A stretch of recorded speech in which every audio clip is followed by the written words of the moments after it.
హైదరాబాద్లోని వంశీరామ్ బిల్డర్స్పై హైడ్రా కమిషనర్ రంగనాథ్ ఆగ్రహం వ్యక్తం చేశారు.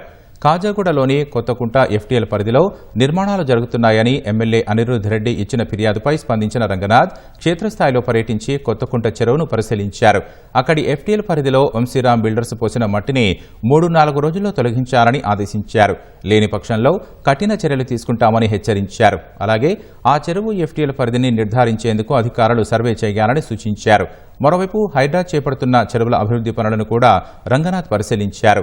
మాదాపూర్లోని తమిడికుంట, బోరాబండ సమీపంలోని సున్నం చెరువులను సందర్శించి పూడికతీత వివరాలను అడిగి తెలుసుకున్నారు. యుద్ధ ప్రాతిపదికన పనులు పూర్తి చేయాలని సిబ్బందికి సూచించారు. చెరువు పరిసరాల్లో తిరిగి సుందరీకరణ, పచ్చదనం పెంచేందుకు ఉన్న అవకాశాలను కూడా రంగనాథ్ పరిశీలించారు. హైడ్రా ఈ ఏడాది చేపట్టిన 6 చెరువుల పునరుద్ధరణ, సుందరీకరణ పనులను వచ్చే వర్షాకాలం నాటికి పూర్తి చేయాలని, పనుల్లో ఎక్కడా జాప్యం చేయవద్దని ఆయన అధికారులను ఆదేశించారు.